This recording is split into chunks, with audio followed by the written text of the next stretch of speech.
I want to show you a job we did the other day. It's about 300-400 feet. It really doesn't matter. What we did here was a charcoal curb. It's about 2.5 pounds of charcoal in the mix. Now it's really dirty. They added the rock and all that kind of stuff after we got here. Excuse me. So there's footprints and all that kind of stuff over the curb.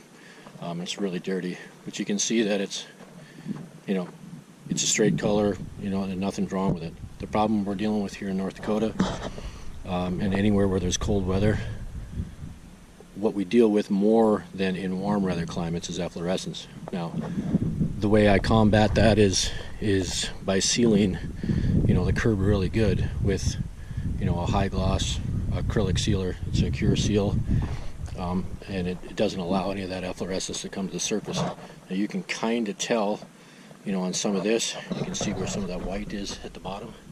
That's where some of the sealer did not reach. Again, there's going to be grass there, so that's not a big deal.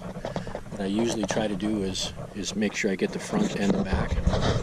But you can see right here on the back side of this curb, you can see where that white is. Okay, that's efflorescence. You see it comes right off on your hand.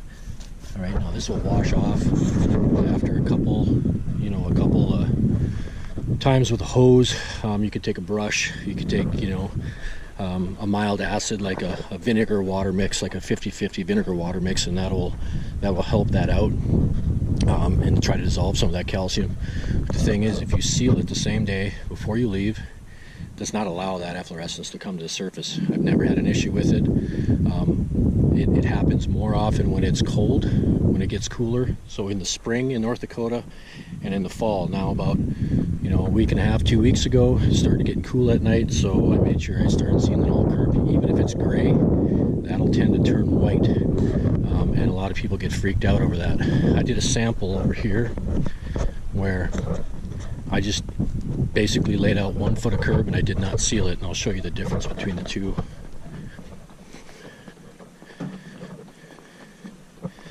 This is what the whole curb would have looked like if not sealed. Okay, you can see it. All that chalky, calcified, salts, all that stuff is coming to the surface. Now, if you have colored curb and the homeowner comes out the next morning, they're going to freak out. Okay, that's the curb right next to it sealed. There's nothing wrong with it. There's no problems, no issues. You can see a couple spots at the bottom there where the sealer didn't reach, right here. But if you seal it really good, you're going to eliminate that problem.